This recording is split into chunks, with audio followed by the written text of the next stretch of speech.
بالکل ناراض نہ ہونا بھی زیادتی ہے، ناراض ہونا بھی چاہیے اور بڑا زبردست ہونا چاہیے، سخت شدت کے ساتھ غصہ کرنا چاہیے، پر کب؟ جب اللہ کی حدوں کو توڑا جائے، جب شریعت کی مخالفت کی جائے اور بے جا دین کی باتوں کو چھوڑا جائے، اللہ کی رضا کے لیے ناراض ہو۔ سیدہ طیبہ طاہرہ حضرت عائشہ صدیقہ رضی اللہ تعالیٰ عنہ فرماتی ہیں کبھی اپنی ذات کے لیے حضور ناراض نہیں ہوئے، لیکن اگر اللہ کی حدیں توڑی جاتی تھی تو ناراض ہوتے تھے۔ چاہیے نا والد کو کہ بیٹا جان بوجھ کے نماز چھوڑ دے تو ناراض ہو، بیٹی پردہ نہ کرے تو ناراض ہو، چاہیے نا اسے کہ اگر اس کے گھر کے اندر کوئی غیر شرعی کام ہو رہا ہو تو وہ ناراضگی کا اظہار کرے، حکمت کے ساتھ سمجھائے، دانائی کے ساتھ تبدیل کرنے کی پوری کوشش کرے۔ آپ کا دل اس وقت پوری طور پر ناراض ہو جب آپ شریعت کی مخالفت ہوتے ہوئے دیکھیں۔ 10,000 گم ہونے پر تو جس کا دل پریشان ہوتا ہے، لیکن نماز ظہر قضا ہونے پر جسے کوئی اثر نہیں ہوتا، جو چند منٹ، آدھا گھنٹہ، پونا گھنٹہ نوکری سے لیٹ ہو تو احساس پیدا ہوتا ہے، لیکن کئی دن بیت گئے فجر نہیں پڑی، کتنے دن گزر گئے سویرے اللہ کی بارگاہ میں نہیں اٹھا، توجہ نہیں ہوتی۔ 2 حدیثیں اکٹھی عرض کرنے لگا ہوں، آپ نے ان دونوں روایات پر غور کرنا ہے۔ ایک قاضی اجاز رحمۃ اللہ علیہ نے شفا شریف میں لکھی اور ایک امام احمد بن حنبل نے اپنی مسند میں نقل فرمائی۔ صحابہ فرماتے غزوہ احد کے موقع پر ہم نے نبی پاک علیہ السلام کے رخ زیبا پر خون بہتا ہوا دیکھا، کفار نے سنگ باری کی، تکلیف دی حضور کو، مقدس رخساروں پر خون بہا۔ ہم نے عرض کی یا رسول اللہ دعا کرے نا یہ برباد ہو جائے، تو نبی پاک علیہ السلام نے فرمایا مجھے لعن تان کرنے والا نہیں بنا کے بھیجا گیا، مجھے رحمت بنا کے بھیجا گیا۔ اور نبی کریم نے دعا فرمائی یا اللہ انہیں ہدایت عطا فرما۔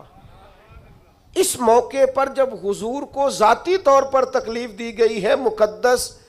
چہرہ نور پر خون بہ رہا ہے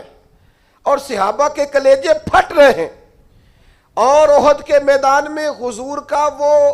رنگین چہرہ خون سے بھرا ہوا دیکھ کر طبیعتیں مچل رہی، تڑپ کے عرض کی حضور کریں دعا یہ تباہ ہو جائیں۔ فرمایا نہ بھائی، وہ لعن تان کرنے والا نہیں، مجھے تو رحمت بنا کے بھیجا گیا۔ لیکن میرے عزیزو، غزوہ خندق کے موقع پر جب دشمنوں سے دفاع کرتے وقت نماز عصر مسلمانوں کی قضا ہوئی تو حضور نے ہاتھ اٹھا کے عرض کیا، کہا اے اللہ ان کے پیٹ آگ سے بھر دے جنہوں نے ہماری نماز عصر لیٹ کی، ہماری نماز لیٹ کر دی، صلاۃ وسطیٰ لیٹ کر دی، ہمیں تیرے حضور جھکنا تھا، ہمیں وہ نماز پڑھنی تھی جو بڑی قیمتی ہے، نماز عصر انہوں نے ہماری نماز لیٹ کر دی، ان کے پیٹ آگ سے بھر دے۔ حضور کا سارا چہرہ لہو سے بھرا ہے، پر ذات کے لیے دعا نہیں کی کہ یہ تباہ ہو جائیں، پر ایک نماز لیٹ ہو گئی۔ صحابہ کی عصر قضا ہوئی تو کریم نے ہاتھ اٹھا کے کہا یا اللہ بھر ان کے پیٹ آگ سے۔ او سنگیو، آؤ یارو اپنا اخلاق تو دیکھیں، میری بھی فجر قضا ہے، میرے پتر کی بھی قضا ہے، میری جوان بیٹی بھی جم کے سو رہی، کبھی ماتھے پر شکن تک نہیں آئی، لیکن میری روٹی لیٹ ہو جاتی ہے تو میں سارا گھر سر پہ اٹھا لیتا ہوں، زمین آسمان ایک کر دیتا ہوں۔ میرے بچے، آپ کے بچے ہماری نگاہوں کے سامنے وہ پوری طرح بری سوسائٹی کا شکار ہو جائیں اور وہ جانے کس کس گناہ میں لگ جائیں، معاذ اللہ شکن تک نہیں آتی، لیکن میرے کپڑے وقت پر استری نہیں ہوئے،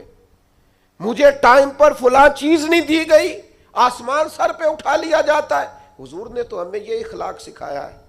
کہ لہو سے تیرا وجود بھی ذات کے لیے بھر دیا جائے،